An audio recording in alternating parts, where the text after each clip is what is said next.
میں دو باتیں عرض کر دوں. ایک تو یہ کہ میں یہاں صرف 10 دن کے لیے آتا ہوں. 57 سال مجھے پورے ہو گئے اس مسجد کی خدمت کرتے ہوئے اور اس شہر میں مجلسیں پڑھتے ہوئے. اور مجلسیں میں اس کے پہلے بھی پڑھتا تھا. میں نے بمبئی آن کے مجلسیں پڑھنا شروع نہیں کی. اور میں گزارش کروں گا مغل مسجد کے ٹرسٹیز سے بھی اور خواجہ مسجد کے ٹرسٹیز سے بھی کہ اب مجھے اجازت دیجئے، اور مومنین سے بھی گزارش کروں گا، اور اس کے بعد پھر آپ ہمیشہ کے لیے مجھے رخصت کر دیجئے. اور اب میں حاضری سے شاید اپنے کو معذور سمجھوں آپ کے درمیان.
حضرات، کیونکہ وقت بہت ہو چکا ہے اور اس وقت کوئی تقریر کا موقع نہیں ہے، آپ سب مجلس سننے کے لیے یہاں پر جمع ہوئے ہیں.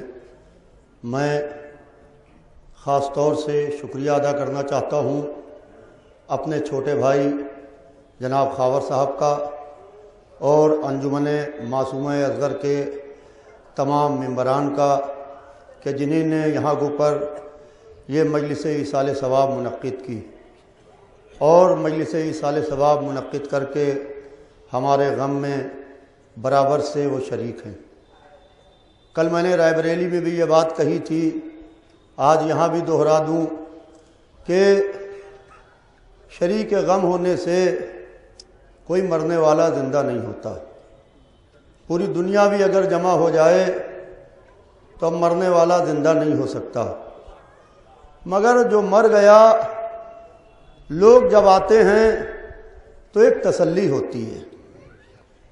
میں نے خطیب اکبر مولانا اطہر صاحبی کی ایک مثال دے دوں. وہ کہتے ہیں کہ اگر سے سفر اکیلے کرنا پڑے تو سفر بہت دور لگتا ہے. کاظمین سے آپ کو امین آباد اکیلے جانا ہے تو امین آباد بہت دور لگے گا. اگر 4 دوست آپ کے ساتھ ہوں تو باتیں کرتے ہوئے کاظمین سے آپ امین آباد پہنچ گئے، حسین آباد پہنچ گئے، کہا رے امین آباد آ گیا، ارے حسین آباد آ گیا، پتہ بھی نہیں چلا. یہی معاملہ غم کا بھی ہے کہ اگر اپنا غم اکیلے اٹھانا پڑے تو اتنا بوجھ ہے کہ کوئی اٹھا نہیں سکتا، اور اگر غم میں 4 لوگ آپ کے برابر کے شریک ہوں، تعزیت دینے والے ہوں، تو غم کا بوجھ ہلکا ہو جاتا ہے. جہاں حسین ابن علی پر لاکھوں مصیبتیں پڑیں، وہاں ایک مصیبت یہ بھی تھی جس کو میر انیس نے سمجھا. میر صاحب کہتے ہیں کہ عباس مر گئے، علی اکبر جدا ہوا، ہم سے کسی نے یہ بھی نہ پوچھا کہ کیا ہوا. بس عزیزوں، بس میں ایک اعلان کر دوں کہ 27 مارچ کو شب میں 8 بجے چھوٹے امام باڑے میں خطیب اکبر مولانا مرزا محمد اطہر صاحب قبلہ کے مہینے کی مجلس ہوگی، جس کو حجت الاسلام علی جناب مولانا شمیم الحسن صاحب قبلہ پرنسپل جوادیہ عربی کالج بنارس خطاب کریں گے. اور مجلس چہلم 3 اپریل اتوار کے روز صبح 10 بجے حسینیہ آصف الدولہ بڑے امام باڑے میں منعقد ہوگی، جس کو علامہ حافظ تصدق حسین صاحب قبلہ پاکستان اس کو خطاب کریں گے. آپ تمام حضرات سے گزارش ہے کہ ان مجالس میں شرکت فرمائیں.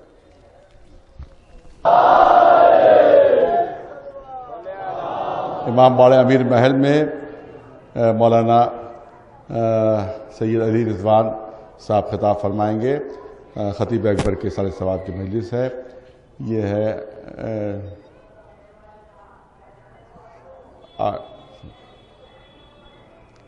29 مارچ کو ہوگی، شب میں انشاءاللہ۔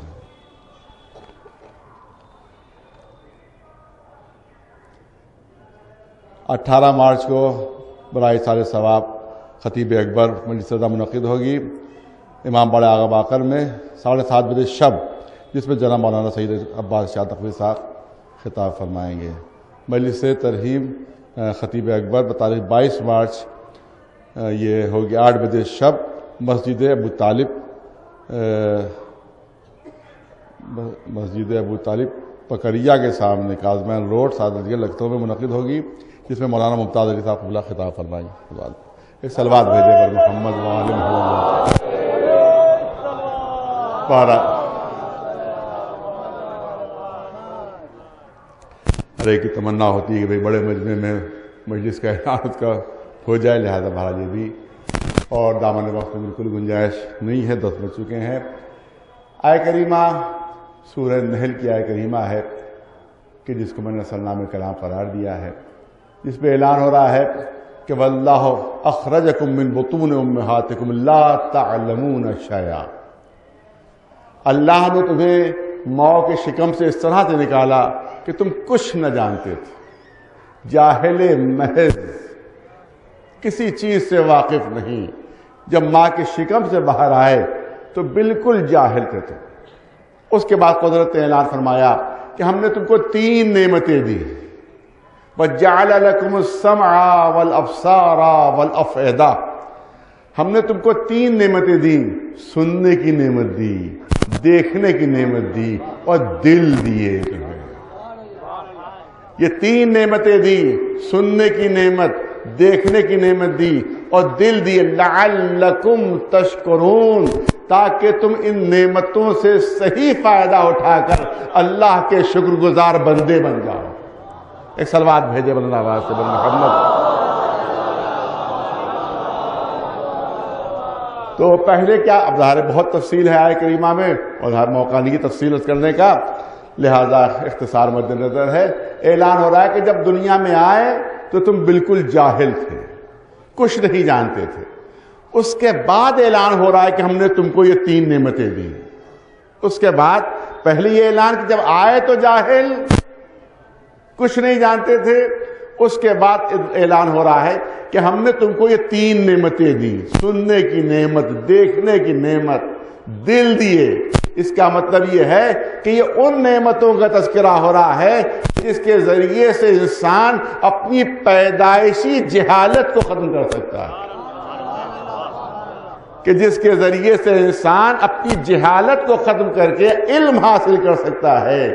دیکھ کر انسان علم حاصل کرتا ہے، سن کر انسان جو علم حاصل کرتا ہے۔ یہی ذرائع ہیں کہ جن کے ذریعے سے اور جن کے وسیلے سے انسان جو علم حاصل کرتا ہے، سنتا ہے، ماں باپ سے سنتا ہے، استاد سے سنتا ہے، اور اعزاء اور رشتہ داروں سے سنتا ہے، رفتہ رفتہ علم حاصل کرتا ہے، سن کے علم حاصل کرتا ہے۔ تو یہ وہ ذریعہ علم ہے کہ جو سن کے انسان علم حاصل کرتا ہے۔ دوسرا ذریعہ علم کا ہے دیکھنا، دیکھ کر انسان علم حاصل کرتا ہے، کتابوں کو پڑھتا ہے، علم حاصل کرتا ہے، مظاہر قدرت کو دیکھتا اور علم حاصل کرتا ہے۔ تو یہ 2 ذریعے سب سے اہم ذریعے ہیں کہ جن کے وسیلے سے انسان علم حاصل کرتا ہے، سن کر علم حاصل کرتا ہے اور دیکھ کر علم حاصل کرتا ہے، اور رفتہ رفتہ علم حاصل کرتا ہے۔ جب پیدا ہوا تو جاہل، توجہ ہے، دیکھیے ارسطو ہو، چاہے افلاطون ہو، چاہے سقراط ہو، چاہے بقراط ہو، دنیا میں آنے میں کوئی فرق نہیں ہے۔ یہ جو بیچارہ رکشے والا جو سڑک پر رکشہ چلا رہا ہے، جب یہ آیا تب بھی جاہل تھا، یہ آیا تو یہ بھی جاہل تھا، ارسطو آیا تو وہ بھی جاہل تھا، افلاطون آیا وہ بھی جاہل تھا، سقراط آیا وہ بھی جاہل تھا، کوئی مجتہد آیا وہ بھی جاہل تھا، مرجع وقت آیا وہ بھی جاہل تھا، عالم دورہ آیا وہ بھی جاہل تھا۔ کوئی تکلف کی بات نہیں ہے اس میں۔ جب آئے تو مجتہد بن کے نہیں آئے تھے، جب آئے تو عالم دورہ بن کے نہیں آئے، جب آئے تو آیت اللہ عظمہ بن کے نہیں آئے تو جاہل تھے۔ یہ بیچارہ مزدور جو مزدوری کر رہا ہے یہ بھی آیا تو جاہل تھا، جو نیوٹن ہے وہ بھی جاہل تھا، جو آئنسٹائن ہے وہ بھی جاہل تھا، اور دینی لحاظ سے بات کرے تو کوئی مجتہد ہے وہ بھی جاہل تھا، کوئی مرجع وقت ہے وہ بھی جاہل تھا۔ تو اس میں اور اس میں کوئی فرق نہیں تھا پیدائش کے وقت۔ جب پیدا ہوئے تو کوئی فرق نہیں تھا۔ فرق کیسے پیدا ہوا؟ توجہ رہے، بہت پڑھا لکھا مجمع سامنے، کم وقت میں بات مکمل کرنا ہے۔ فرق کیسے پیدا ہوا؟ فرق کیسے پیدا ہوا؟ اللہ نے حصول علم کے لیے جن وسیلوں کا تذکرہ کیا ہے، جس نے صحیح استفادہ کیا وہ مجتہد بن گیا، وہ مرجع وقت بن گیا، وہ عالم دورہ بن گیا، وہ نیوٹن بن گیا، وہ آئنسٹائن بن گیا، وہ ارسطو بن گیا، وہ افلاطون بن گیا، اور جو بیچارہ صحیح استعمال نہیں کر سکا وہ جاہل مزدور رہ گیا۔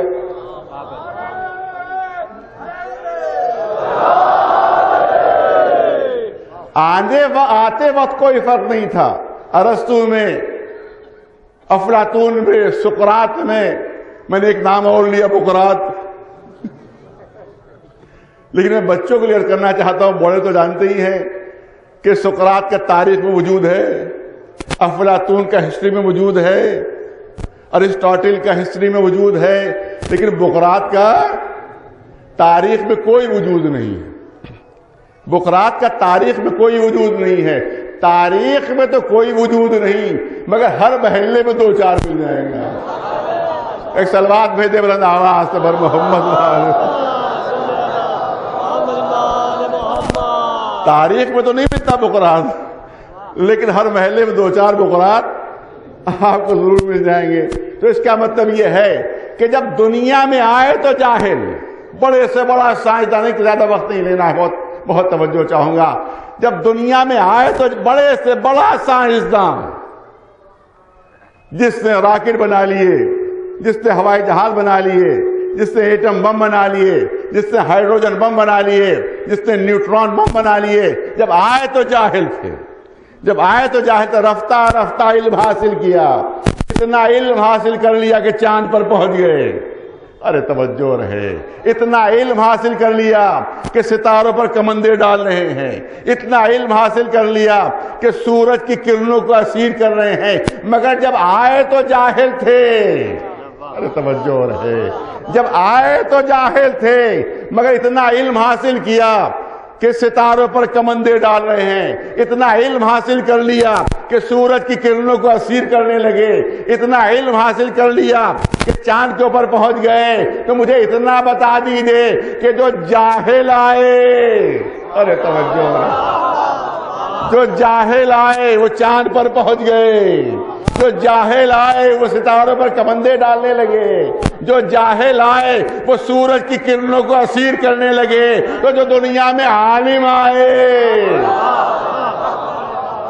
جو دنیا میں عالم آئے، اس کی طاقتیں کیا ہوں گی، اس کی صلاحیتیں کیا ہوں گی، اس کی قدرت کیا ہوگی، اس کی توانائی کیا ہوگی۔ یہی وجہ ہے کہ جو جاہل آیا اس نے اگر علم حاصل کیا تو چاند پر پہنچا، جو عالم آئے ان کے انگلی کے اشارے پر چاند 2 ٹکڑے ہوا۔ جو جاہل آئے وہ سورج کی کرنوں کو اسیر کرنے لگے، جو عالم آیا اس کے اشارے پر ڈوبتا ہوا سورج پلٹ رہا ہے، جو جاہل آئے وہ ستاروں پر کمندے ڈال رہے ہیں، اور جو عالم آئے ان کے دروازوں پر ستارے سجدے کر رہے ہیں۔ ایک صلوات بلند آواز سے بر محمد۔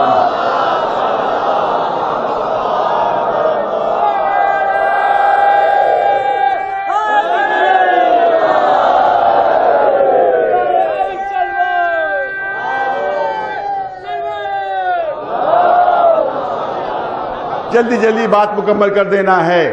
اعلان ہو رہا ہے کہ ہم نے تم کو دیکھنے کی نہیں، ہم نے تم کو سننے کی نہیں، پہلے سننے کا، ہم نے تم کو سننے کی نعمت دی، ہم نے تمہیں دیکھنے کی نعمت دی۔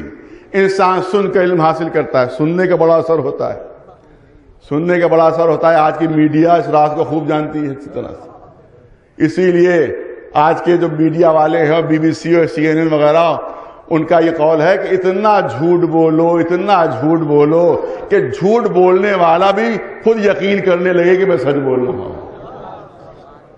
تو سننے کا بڑا اثر ہوتا ہے.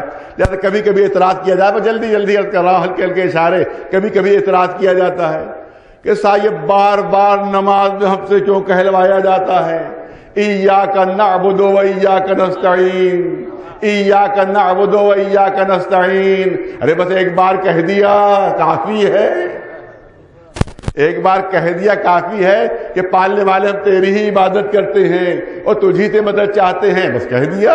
ارے مرد کی زبان ہے، ایک بار کہہ دیا کافی ہے. یہ بار بار کیوں کہلوایا جا رہا ہے؟ یہ بار بار کیوں دہروایا جا رہا ہے؟ بار بار کہو، توجہ رہے تو ردائے قدرت آئے گی کہ جب باطل میں اتنا اثر ہے کہ اگر بار بار دہرایا جائے تو ذہن متاثر ہو جاتا ہے، تو حق میں کتنا اثر ہوگا اگر اس کو بار بار دہرایا جائے. ایک سلوات بھیج دے بلند آواز سے محمد.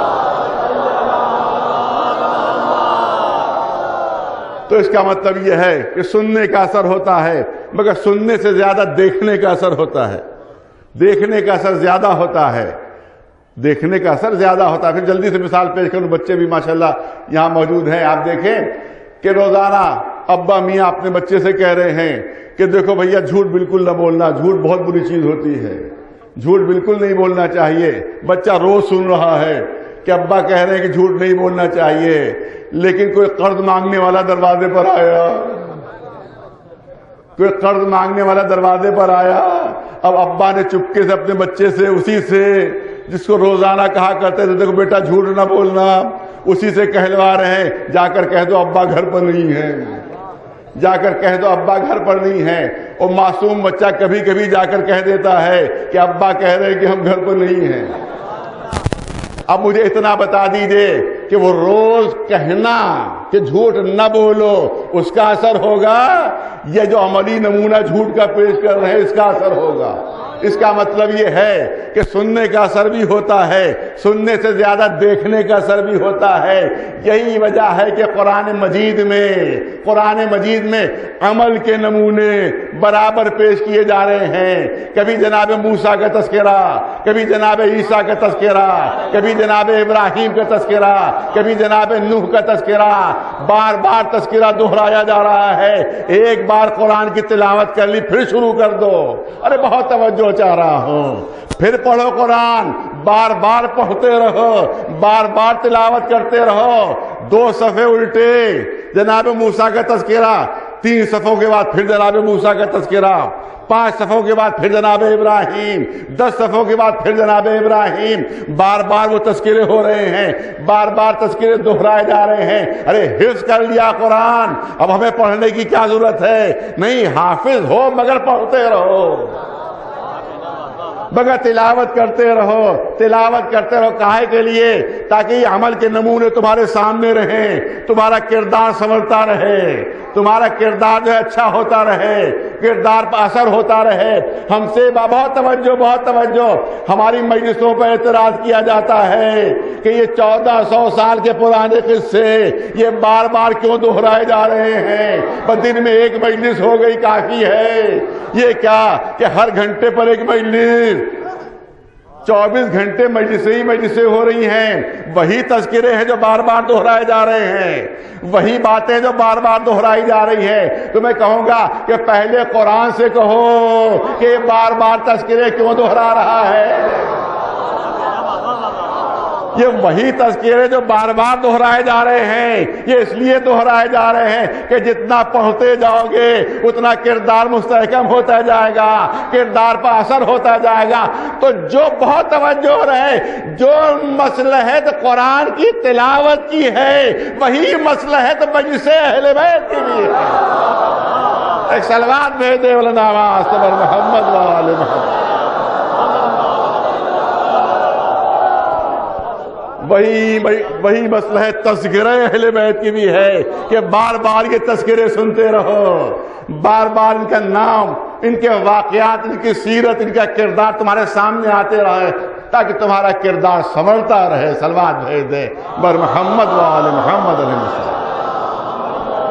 میں نے کہا کم وقت میں بات کو مکمل کرنا ہے، زیادہ وقت نہیں لینا ہے، اور صاحبان علم و فہم تشریف فرما ہے، تھکن کی وجہ سے میری پڑھنے میں مشکل ہو رہی ہے، لیکن میں چاہوں گا کہ بچوں جوانوں تک یہ پیغام پہنچ جائے، بزرگ تو مجھ سے بہتر واقف ہیں۔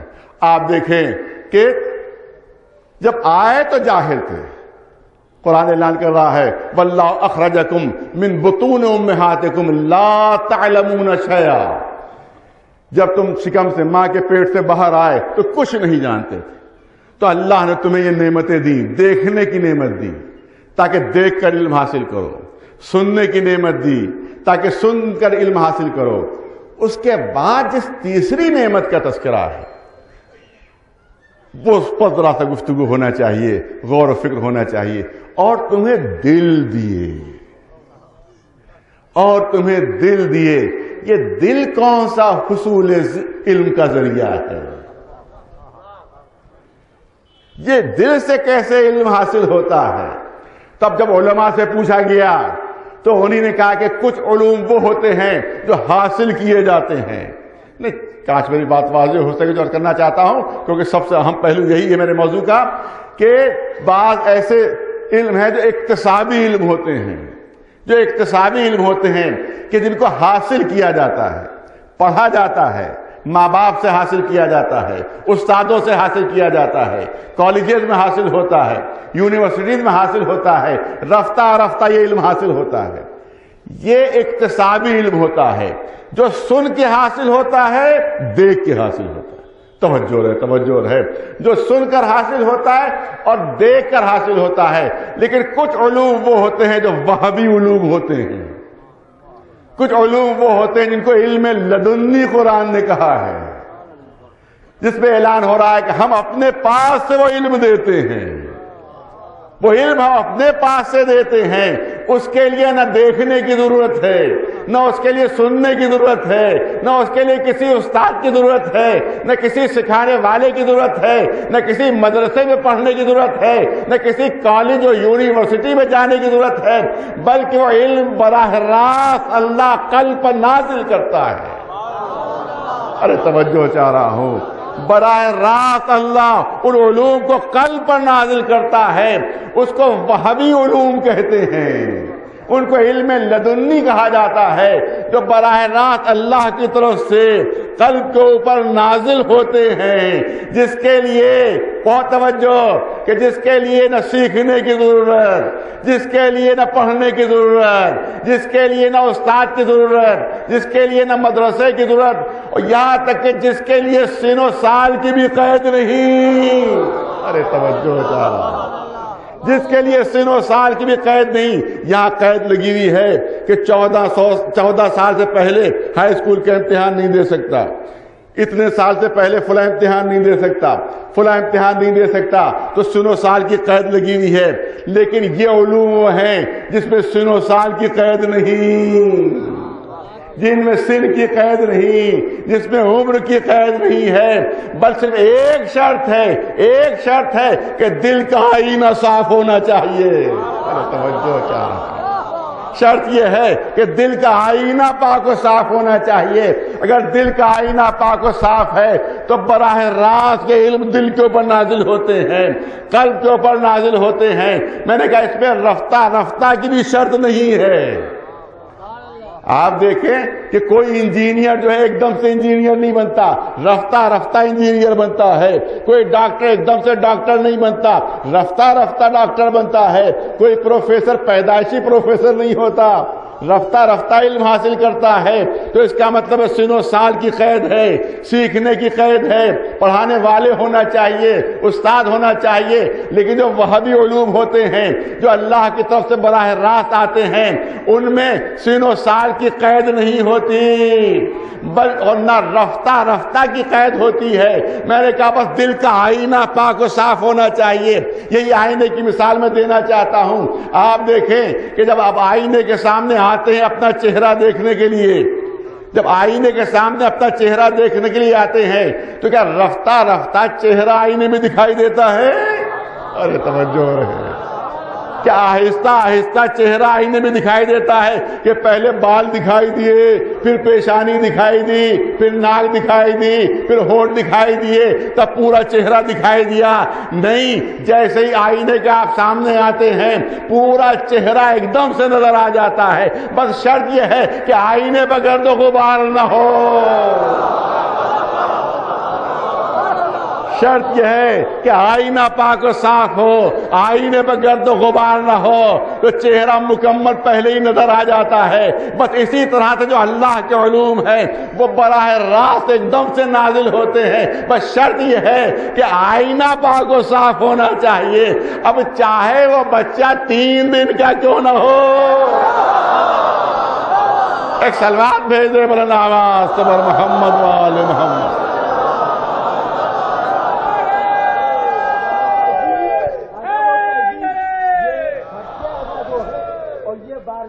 آپ لوگوں کا منہ ہی نہیں کھولتا۔ نعرہ حیدری، اللہم صل علی محمد و آل محمد۔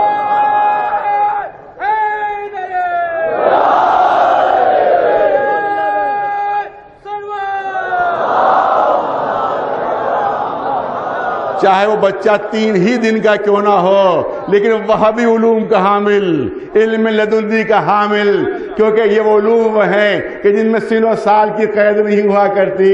اس لیے اب تعجب نہ کرنا کہ ایک 3 دن کا بچہ رسول کے ہاتھوں پر ہے، قرآن کی تلاوت کر رہا ہے، توریت کی تلاوت کر رہا ہے، انجیل کی تلاوت کر رہا ہے، زبور کی تلاوت کر رہا ہے۔ صلوات بھیج دیں بر محمد و آل محمد۔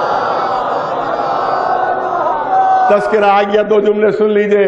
3 دن تک جناب فاطمہ بنت اسد کعبے کے اندر ہیں۔ 3 دن کے بعد پھر دیوار کعبہ شق ہوتی ہے، رسول اللہ استقبال کے لیے موجود ہیں، رسول اللہ آغوش پھیلائے موجود ہیں، جناب فاطمہ بنت اسد تشریف لاتی ہیں، لیکن چہرے پر کچھ پریشانی کے آثار ہیں۔ کہا چچی کیا بات ہے، آپ پریشان کیوں ہیں؟ کیا پریشانی یہ ہے کہ 3 دن سے بچے نے آنکھیں نہیں کھولی ہیں، 3 دن سے بچے نے آنکھیں نہیں کھولی ہیں۔ رسول اللہ نے مسکرا کر کہا چچی میری آغوش میں دیجئے، میری آغوش میں دیجئے۔ جیسے ہی علی رسول اللہ کی آغوش میں پہنچے تو خوشبو رسالت کا جیسے ہی احساس ہوا،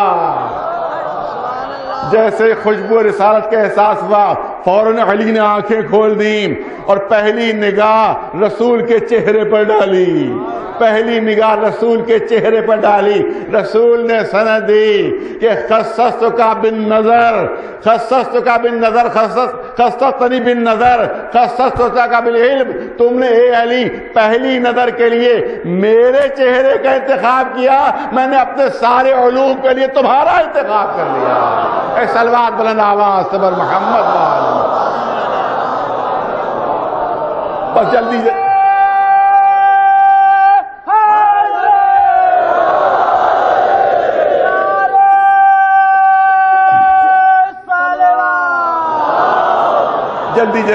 جلدی بات کو مکمل کرنا ہے، جلدی بات کو مکمل کرنا ہے۔ اب یہاں کے اوپر مولا علی فرماتے ہیں اے اللہ کے رسول، اے اللہ کے رسول اجازت ہے کچھ پڑھوں، اے اللہ کے رسول اجازت ہے کچھ پڑھوں۔ اجازت ملی، مولا علی نے توریت کی تلاوت کی، رسول نے سند دی موسیٰ سے بہتر پڑھی۔ مولا علی نے انجیل کی تلاوت کی، رسول نے سند دی عیسیٰ سے بہتر پڑھی۔ جناب مولا علی نے زبور کی تلاوت کی، رسول اللہ نے سند دی کہ داؤد سے بہتر پڑھی۔ مولا علی نے قرآن کی تلاوت کی، رسول نے سند دی کہ جیسی تلاوت میں کرتا ویسی تلاوت تم نے کی۔ بس صاحبان ذوق و علم تشریف فرما ہے، مجھے اتنا بتا دیجئے کہ جناب موسیٰ کے اوپر توریت نازل ہوئی تھی، موسیٰ صاحب کتاب تھے، ان سے بہتر توریت کی تلاوت کون کر سکتا تھا؟ اگر رسول یہی سند دے دیتے کہ جیسی تلاوت موسیٰ کرتے تھے ویسی تلاوت تم نے کی تو یہی بہت بڑی سند ہوتی۔ کیونکہ موسیٰ صاحب کتاب ہیں، ان کے اوپر کتاب نازل ہوئی، ان سے بہتر کون تلاوت کرتا؟ جناب عیسیٰ پر انجیل نازل ہوئی تھی، وہ صاحب کتاب، ان سے بہتر انجیل کی تلاوت کون کر سکتا تھا؟ اگر رسول یہ سند دے دیتے کہ جیسی انجیل کی تلاوت عیسیٰ کرتے تھے اے علی تم نے ویسی ہی تلاوت کر دی تو یہی بہت بڑی سند تھی۔ ارے زبور جناب داؤد پر نازل ہوئی تھی، وہ صاحب کتاب تھے، ان سے بہتر تلاوت کون کر سکتا تھا؟ اور لہن داؤدی مشہور ہے۔ اگر ویسی ہی یہ سند دے دیتے کہ جیسی تلاوت زبور کی داؤد کرتے تھے ویسی تم نے کی تو یہی بہت بڑی سند ہوتی، مگر رسول یہ سند نہیں دے رہے ہیں بلکہ فرما رہے ہیں کہ موسیٰ سے بہتر تلاوت کی، عیسیٰ سے بہتر تلاوت کی، داؤد سے بہتر تلاوت کی۔ ارے یہ سند کیوں ملی؟ یہ سند کیوں ملی؟ صاحبان ذوق و فہم تشریف فرما ہے، بہت مشہور ایک محاورہ ہے، بہت مشہور ایک محاورہ ہے کہ کلام شاعر بزبان شاعر ہی اچھا لگتا ہے۔ کلام شاعر بزبان شاعر ہی اچھا لگتا ہے۔ آج بھی مین انیس کا مرثیہ بے انتہا ماہر فن حضرات پڑھتے ہیں، بے انتہا فن کا مظاہرہ کرتے ہیں، اس میں کوئی شک نہیں، انتہائی مہارت سے پڑھتے ہیں، لیکن کیا وہی اثر پیدا ہو سکتا ہے کہ جب انیس اپنا خود کلام پڑھتے تھے، جس کے لیے تاریخ میں موجود ہے؟ بزرگ بیان کرتے ہیں میر انیس مرثیہ پڑھتے تھے تو ایسا سحر قائم ہو جاتا تھا کہ جدھر اشارہ کر دیتے تھے جدھر اشارہ کر دیتے تھے پورا مجمع ادھر مڑ جاتا تھا، اتنا سحر قائم ہو جاتا تھا۔ آج بھی لوگ جوش کا کلام پڑھتے ہیں، لیکن کیا وہی جوش پیدا ہوتا ہے کہ جب جوش اپنا کلام خود پڑھا کرتے تھے؟ نہیں، اسی لیے مشہور ہے کہ کلام شاعر بزبان شاعر ہی اچھا لگتا ہے، توجہ رہے، اس کا اثر ہی کچھ اور ہوتا ہے، اس کی تاثیر ہی کچھ اور ہوتی ہے، بس توجہ رہے، توجہ رہے۔ جناب موسیٰ پر توریت نازل ہوئی تھی، کلام اللہ کا تھا، زبان موسیٰ کی تھی۔ جناب موسیٰ پر توریت نازل ہوئی تھی، کلام اللہ کا تھا، زبان موسیٰ کی تھی۔ جناب عیسیٰ پر انجیل نازل ہوئی تھی، کلام اللہ کا تھا، زبان عیسیٰ کی تھی۔ اس کا مطلب ہے کلام کسی اور کا تھا، زبان کسی اور کی تھی۔ جناب داؤد پر زبور نازل ہوئی تھی، کلام اللہ کا تھا، زبان داؤد کی تھی۔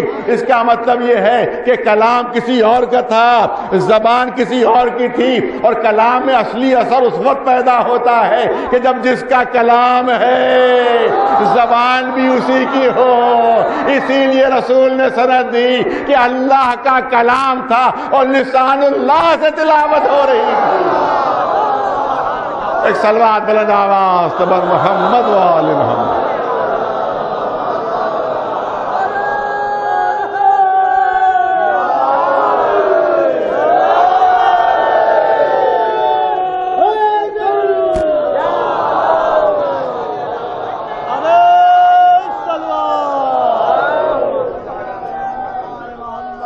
بس توجہ چاہ رہا ہوں، وقت نہیں لینا ہے، وقت نہیں لینا ہے۔ آپ دیکھیں، لیکن ایک پہلو پر ضرور توجہ دلانا ہے۔ عام طور سے اس بات پر توجہ نہیں کی جاتی، پوری تقریر ہو جاتی ہے اس موضوع پر، لیکن اس بات پر توجہ نہیں دی جاتی۔ میں چاہتا ہوں اس بات پر توجہ دلاؤں۔ مولا علی نے جو رسول اللہ کو خطاب کیا، جو خطاب کیا، وہ خطاب کیا تھا؟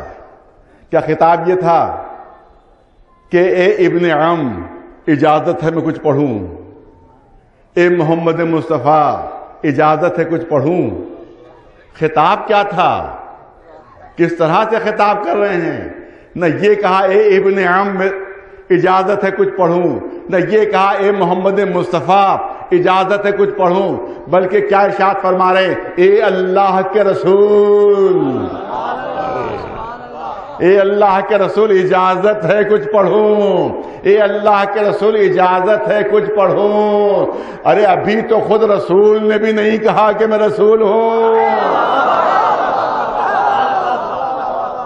ابھی تو خود رسول نے بھی نہیں فرمایا کہ میں رسول ہوں. ابھی 10 سال باقی ہیں دعوت ذوالعشیرہ میں. ابھی 10 سال باقی ہیں دعوت ذوالعشیرہ میں کہ جہاں رسول اعلان فرمائیں گے کہ میں اللہ کا رسول ہوں. ارے 10 سال اعلان رسالت سے پہلے علی فرما رہے ہیں اے اللہ کے رسول اجازت ہے کچھ پڑھوں. ارے جس راز پر سے خود رسول نے پردہ نہیں ہٹایا، اے علی آپ اس راز پر سے پردہ کیوں ہٹائے دے رہے ہیں؟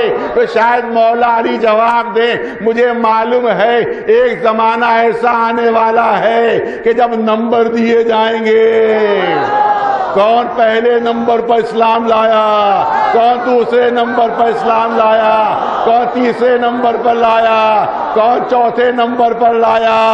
فہرست بنائی جائے گی، نمبر دیے جائیں گے.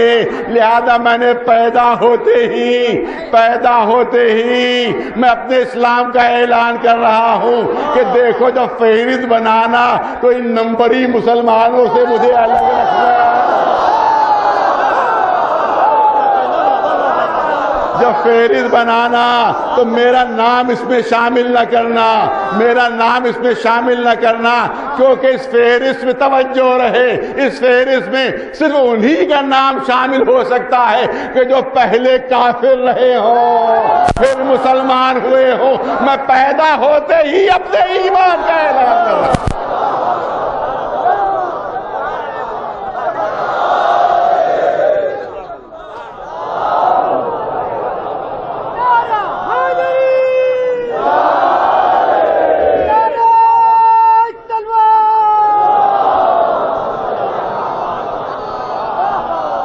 بس بات مکمل ہو گئی میری، اس سے زیادہ عرض نہیں کرنا، اس سے زیادہ عرض نہیں کرنا ہے. لیکن اپنے ہی خاندان کے ایک بزرگ سے سنی ہوئی بات وہ میں یہاں پیش کر کے اپنی بات کو مکمل کرنا چاہتا ہوں.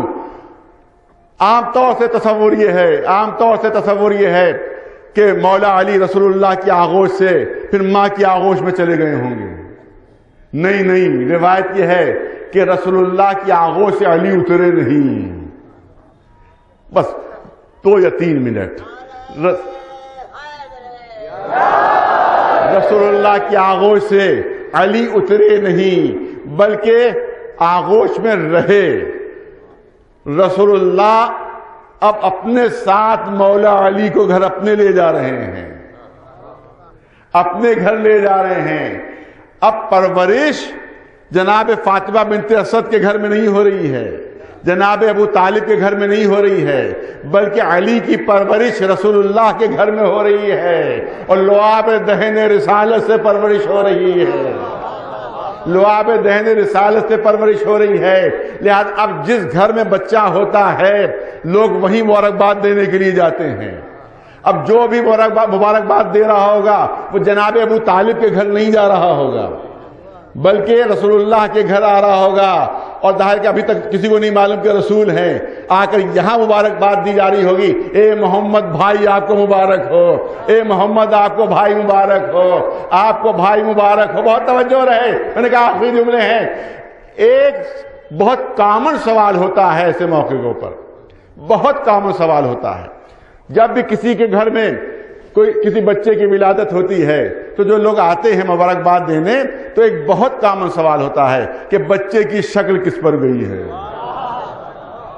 بچے کی صورت کس پر گئی ہے. لوگ ملاتے ہیں کہ پیشانی تو باپ سے مل رہی ہے اور ناک ماں سے مل رہی ہے اور ہونٹ جو ہے وہ ماموں سے مل رہے ہیں. تو اس کا مطلب ہے کہ گھر والوں سے بچے کی صورت ملتی ہے اور گھر والوں سے نہیں ملے تو چیبی گوئیاں ہونے لگتی ہیں. توجہ چاروں میں حضرات، اس کا مطلب یہ ہے کہ گھر والوں سے جو بچہ پیدا ہوتا ہے اس کی صورت ملتی ہے. یہ بہت کامن سوال ہے جو ہوتا ہے، مگر یہی سوال رسول اللہ کے لیے مشکل ہو گیا تھا. یہی سوال مشکل ہو گیا تھا کیونکہ جس گھر میں بچہ پیدا ہوتا ہے گھر والے سے صورت ملتی ہے. یہی آسان سا سوال رسول کے لیے مشکل ہو گیا تھا. اب لوگ آ کر پوچھ رہے ہیں کہ بچے کی صورت کس پر گئی ہے. رسول کیا جواب دیں؟ علی اس گھر میں پیدا ہوئے ہیں کہ گھر والے کی کوئی صورت ہی نہیں ہے, گھر والے کی کوئی شکل ہی نہیں ہے. تو رسول جواب دے تو کیا جواب دیں؟ ندائے قدرت آئی, اے رسول ہم آپ کی مشکل حل کیے دیتے ہیں, ہم آپ کی مشکل حل کیے دیتے ہیں. جس گھر میں بچہ پیدا ہوتا ہے گھر والے سے صورت ملتی جلتی ہوتی ہے, تو اے رسول کیوں نہیں کہہ دیتے کہ چہرہ وجہ اللہ ہے, زبان جو ہے وہ لسان اللہ ہے, ہاتھ جو ہے وہ ید اللہ ہے, سینہ جو ہے وہ جنب اللہ ہے, آنکھیں عین اللہ ہے. ایک سلوات بھیجے مولانا محمد والے.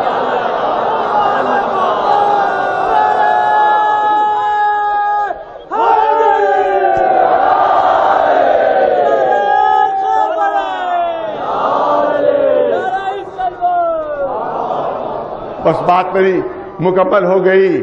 تو اب معلوم ہوا کہ آنکھیں جو ہیں وہ عین اللہ, زبان جو ہے وہ لسان اللہ, چہرہ جو ہے وہ وجہ اللہ, ہاتھ جو ہے وہ ید اللہ, نفس جو ہے وہ نفس اللہ, سینہ جو ہے وہ جنب اللہ. بس آخری جملے رسول اللہ نے بڑی دعاؤں کے بعد علی کو اللہ سے مانگا تھا. بڑی دعاؤں کے بعد علی ملے تھے, بڑی دعاؤں کے بعد علی ملے تھے. لیکن جیسے ہی آغوش رسول میں علی آئے, اللہ نے علی کو اپنی طرف منسوب کر لیا. چہرہ تو میرا ہے, ہاتھ میرا ہے, آنکھیں میری ہیں, زبان میری ہے, سینہ میرا ہے, نفس میرا ہے. ارے بڑی دعاؤں کے بعد مانگا تھا, لیکن علی کو اللہ نے اپنی طرف منسوب کر لیا. تو اب رسول نے سوچا کہ جو چیزیں رہ گئی ہیں جلدی سے ان کو میں اپنی طرف منسوب کر لوں. سند دے دی, یا علی لحم کا لحمی و دموں کا دمی, تمہارا گوشت پوست میرا گوشت پوست ہے, تمہارا خون میرا خون ہے. اب مولا علی جھولے میں لیٹے ہوئے مسکرا رہے ہیں کہ میں پیدا ہوتے ہی اپنا نہیں رہا. ارے توجہ, میں پیدا ہوتے ہی اپنا نہیں رہا, آدھا اللہ کی طرف منسوب ہو گیا, آدھا رسول اللہ کی طرف منسوب ہو گیا, آدھا اللہ کی طرف منسوب ہو گیا, آدھا رسول اللہ کی طرف منسوب ہو گیا. مگر یہ تو قیامت تک کے لیے فیصلہ ہو گیا, جب علی آدھے اللہ کی طرف منسوب, آدھے رسول اللہ کی طرف منسوب, تو اب جو علی سے محبت کرے گا وہ آدھی اللہ سے ہوگی, آدھی رسول اللہ سے ہوگی. جو علی سے عداوت رکھے گا وہ آدھی عداوت اللہ سے ہوگی, آدھی رسول اللہ سے ہوگی. ایک سلوات بھیج دے مولانا صبر محمد والے.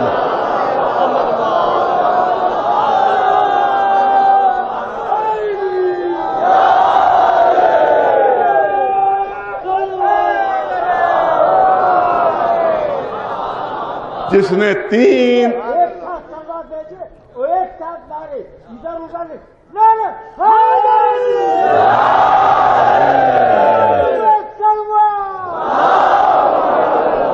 بس اب ظاہر ہے کہ مجھ میں بھی اب اس سے زیادہ ہمت نہیں ہے اور آپ تاخیر بھی ہو چکی ہے. تو جو 3 دن کا ہو اور تلاوت قرآن کر رہا ہو, تلاوت توریت کر رہا ہو, تلاوت انجیل کر رہا ہو, منبر ہو رسول کے ہاتھ, تو تصور کیجئے کہ جوانب کے عالم اس کی خطابت کا کیا منظر ہوگا.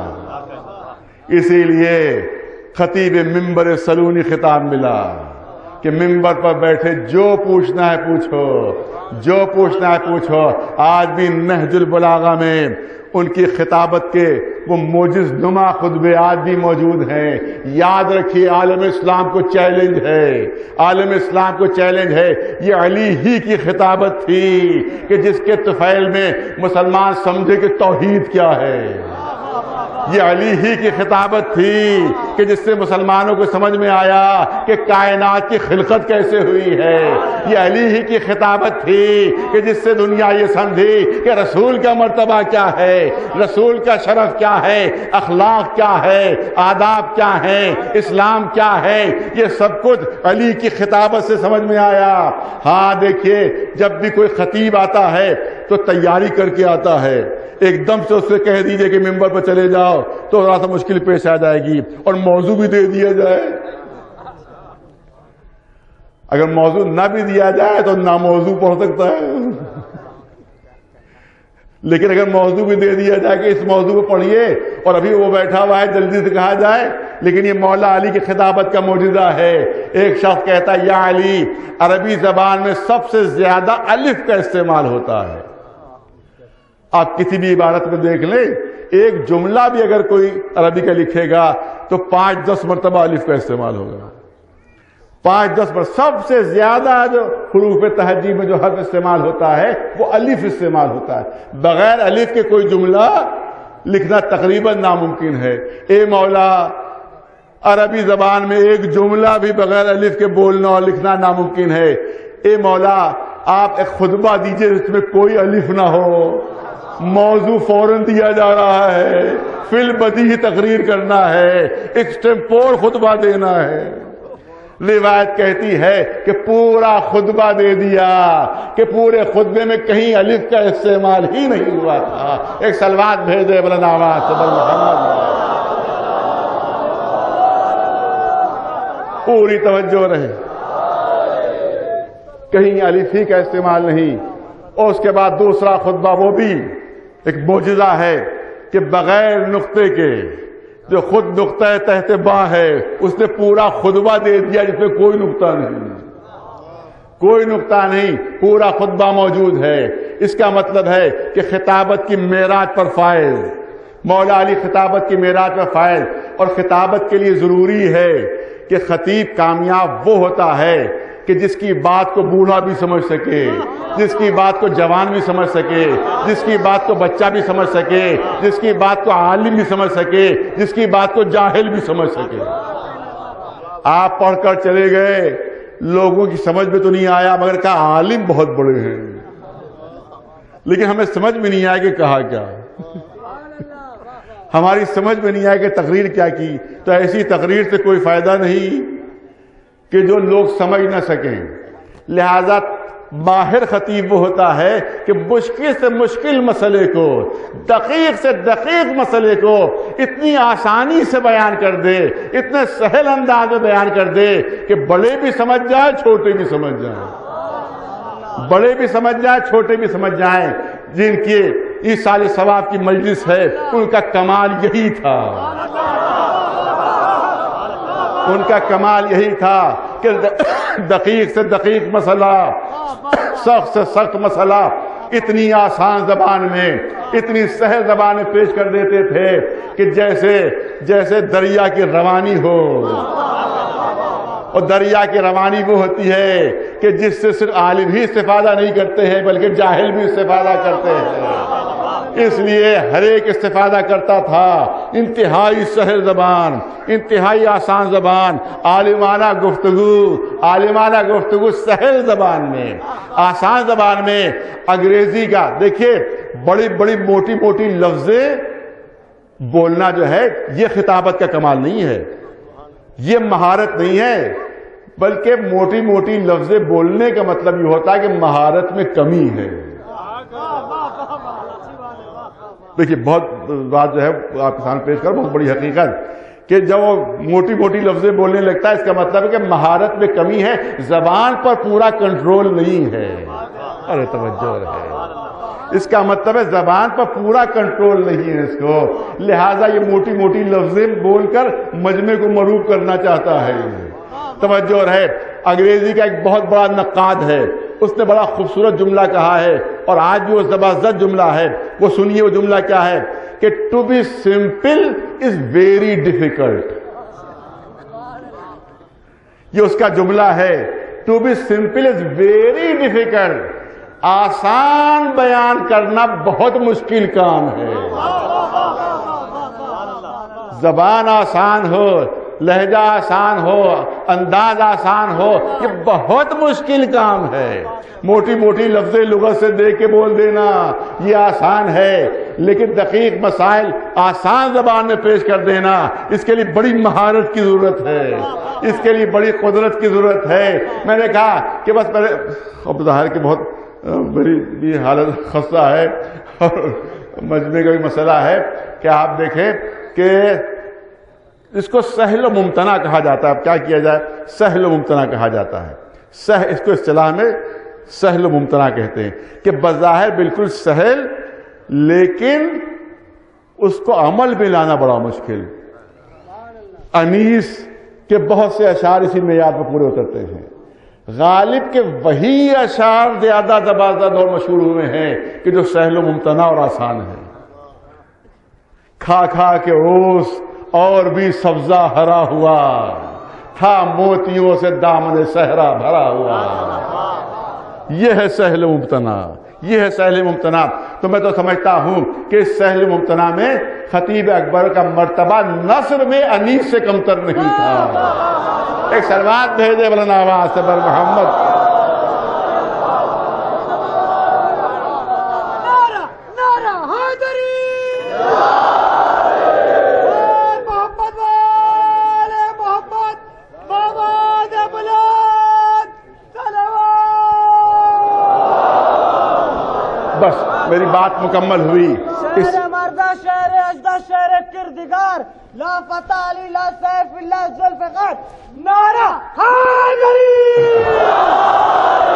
نعرہ صلوات. بس آخری جملہ نظر کرنا چاہتا ہوں. مگر لکھنؤ کے مجمع کی ایک مشکل ہے کہ کوئی بھی جملہ کہو تو لے اڑتے ہیں وہ، لے اڑتے ہیں. ارے تو فلاں کے لیے کہہ دیا، یہ تو فلاں کے لیے کہہ دیا، یہ تو فلاں کے لیے کہہ دیا. نہ فلاں کے لیے کہا ہے، نہ فلاں کے لیے، نہ کسی کے لیے. بلکہ ایک حقیقت جو بیان کی جا رہی ہے کہ کبھی خطیب اکبر کو اتنا سہل بیان ہوتا تھا، اتنا آسان بیان ہوتا تھا، اتنا سہل و آسان بیان ہوتا تھا کہ کبھی خطیب اکبر کو یہ کہنے کی ضرورت نہیں پڑی کہ سر کے اوپر سے گزر گئی.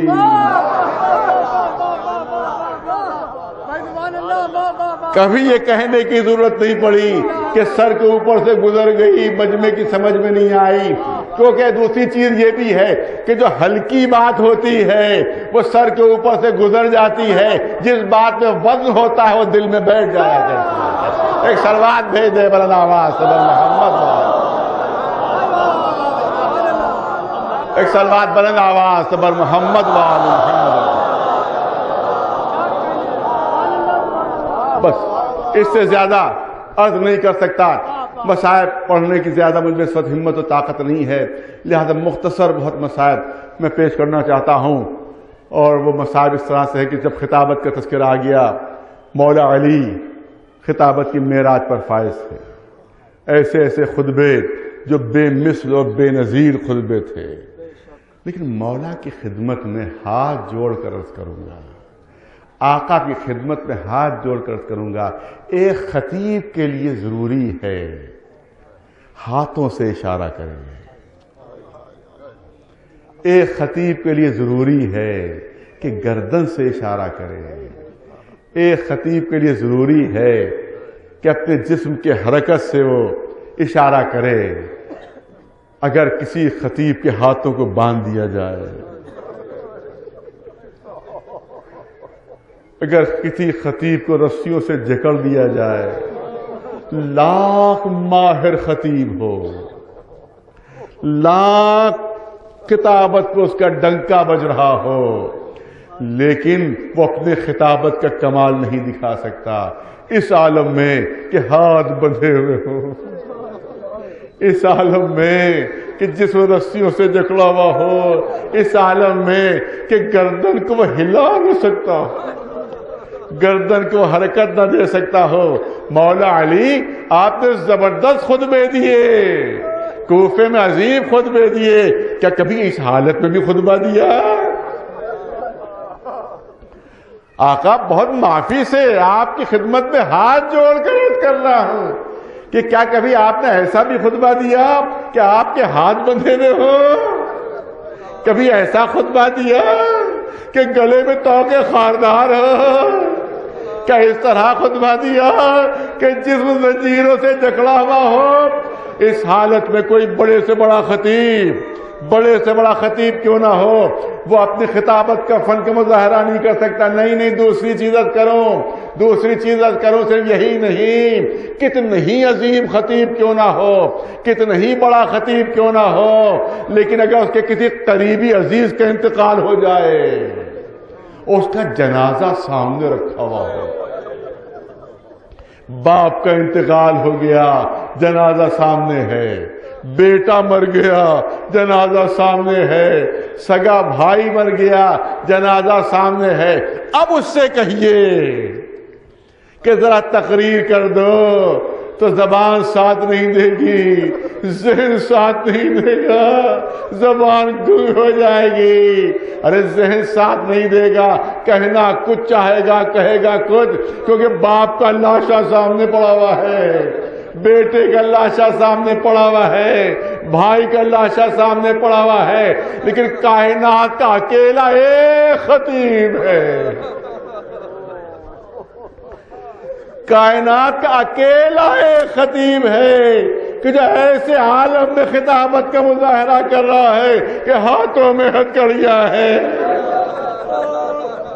پیروں میں بیڑیاں ہے, گلے میں توق خاردار ہے, اور 18 بنی ہاشم کے ساتھ سامنے رکھے ہوئے, باپ کا کٹا ہوا سر سامنے, بھائیوں کے کٹے ہوئے سر سامنے, چچا کا کٹا ہوا سر سامنے. اس عالم میں اگر کوئی ممبر پر ہو اور اس وقت تقریر کرے تو نہ ذہن ساتھ دے گا, نہ زبان ساتھ دے گی. ہاں دربار یزید ہے, ہمارا چوتھا امام ہے, ہاتھوں میں ہتھکڑیاں ہے, پیروں میں بیڑیاں ہیں, سامنے شہداء کے سر رکھے ہوئے ہیں. صرف یہی نہیں بلکہ بیویاں بھی سامنے رسن بستہ, بازوؤں میں رسیاں مدی ہوئی ہے, سر پر چادر نہیں ہے. ایک ملعون جاتا ہے اور جا کر ممبر کے اوپر اہل بیت کی شان کے خلاف باتیں کرتا ہے. جب وہ واپس آتا ہے تو امام نے ارشاد فرمایا کہ تو نے مخلوق کو خوش کرنے کے لیے خالق کو ناراض کر دیا. ارے ان لکڑی کے ٹکڑوں سے اترا, ان لکڑی کے ٹکڑوں سے اترا. ارے امام کیا ارشاد فرما رہے ہیں, ممبر ہے مگر ارشاد فرما رہے ہیں لکڑی کے ٹکڑوں سے اترا, لکڑی کے ڈھیر سے نیچے اترا. اس کا مطلب امام نے ثابت کیا کہ ممبر اس وقت تک ممبر ہوتا ہے کہ جب تک حق بات اس پر کہی جائے, اور اگر حق بات نہیں کہی جا رہی ہے تو وہ پھر ممبر نہیں, لکڑی کا ڈھیر ہے. اس کے بعد امام کہتے ہیں کہ مجھے اجازت ہے کہ میں کچھ بولوں, اجازت ہے کچھ بولوں. یزید نے انکار کر دیا کہ نہیں اجازت نہیں ہے.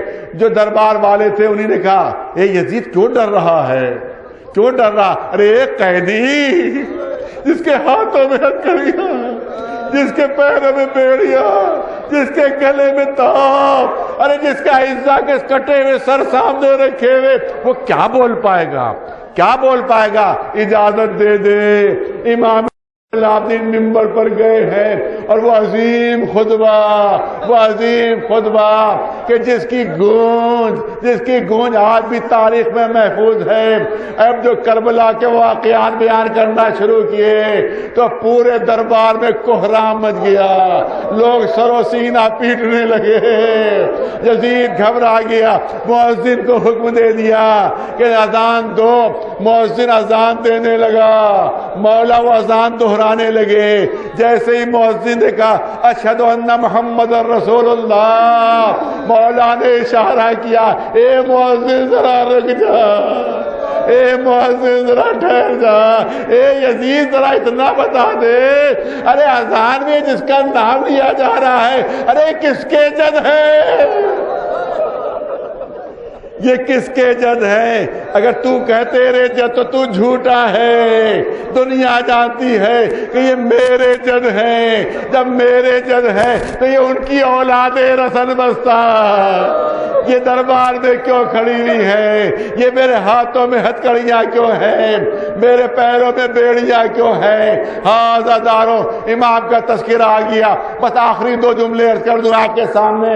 ہاں یہ چوتھا امام، یہ نہ سمجھیے گا کہ جب قید خانے میں ڈالا گیا، 1 منٹ لینا ہے بس، جب قید خانے میں ڈالے گئے تو شاید ہتکڑیاں کھول دی گئی ہوں، چاہے بیڑیاں اتر گئی ہوں، پھر شاید گلے کا توق اتر گیا ہو۔ ارے کیسے ہی گناہگار قیدی کیوں نہ ہو، لیکن جب قید خانے میں ڈالا جاتا ہے تو زنجیریں کھول دی جاتی ہیں، ہتکڑیاں بیڑیاں اتر جاتی ہیں، گلے کا توق اتر جاتا ہے۔ لیکن یہ وہ مظلوم قیدی تھے کہ 1 سال تک قید خانے میں رہے، نہ ہاتھوں سے ہتکڑیاں کھلی، نہ پیروں سے بیڑیاں، نہ گلے سے توقے خاردار۔ کوئی کہے تمہارے پاس دلیل کیا ہے، تمہارے پاس ثبوت کیا ہے؟ تو میرے پاس تاریخی ثبوت موجود ہے، کیونکہ اگر شروع ہی میں توق اتر گیا ہوتا تو 1 سال تک قید خانے میں رہے، 1 سال میں گلے کا زخم اچھا ہو جانا چاہیے تھا۔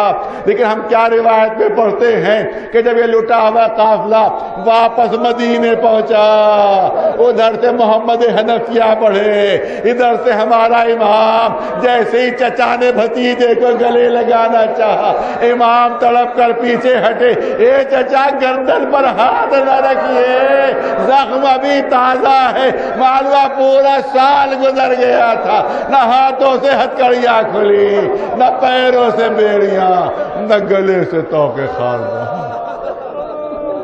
سَيَعْلَمُ الَّذِينَ ظَلَمُوا أَيَّ مُنقَلَبٍ يَنقَلِبُونَ اللہ لعنت اللہ علی القوم الظالمین۔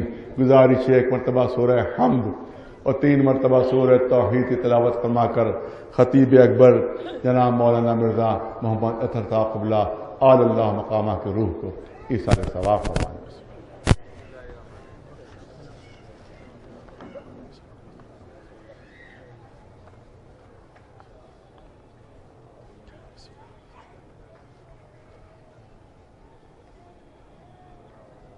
ایک اعلان ہے کہ حضرت فاطمہ زہرا سلام اللہ علیہ کی زندگی کا مصور منظرنامہ یہ چھوٹے امام باڑے میں اس کو وہاں پہ دکھایا جا رہا ہے تصویروں کی صورت میں۔ صبح 9 بجے سے لے کر رات کے 9 بجے تک چھوٹے امام باڑے مومن و مومنات شرکت فرمائے۔ شہزادی کی شہادت کی مناسبت سے منعقد کیا گیا ہے۔